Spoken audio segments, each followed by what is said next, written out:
નમસ્કાર દર્શક મિત્રો, ટીવી18 ન્યૂઝમાં આપનું સ્વાગત છે। ઉધના પોલીસને છેલ્લા 4 દિવસથી એક એવી માહિતી મળી હતી કે ઉધના વિસ્તારમાં જે મહિલાઓ છે સવારના સમયમાં મોર્નિંગ વોક કરવા માટે નીકળે છે, તો એક આરોપી દ્વારા એ મહિલાઓની છેડતી કરવામાં આવે છે અને મહિલાઓને હેરાન કરવામાં આવે છે।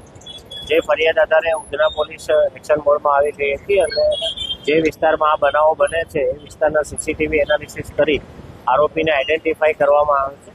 આરોપી સવારમાં 4:30 થી 5 વાગ્યાના સમયે પોતાના ઘરેથી નીકળે છે અને રોડ ઉપર કોઈ મહિલાઓ ચાલતી એકલી જતી હોય તો એમના બોડી પાર્ટને ટચ કરીને એમની છેડતી કરે છે, જેથી આરોપીના વિરુદ્ધમાં ફરિયાદ લઈ ગુનો દાખલ કરી આરોપીની ધરપકડ કરી છે અને પોલીસ દ્વારા અત્યારે બનાવવાળી જગ્યાનું રિકન્સ્ટ્રક્શન પંચનામું કરવા માટે આરોપીને સ્થળ પર લઈને આવવામાં આવે છે। આરોપી શું કામ કરે છે ખાસ કરીને?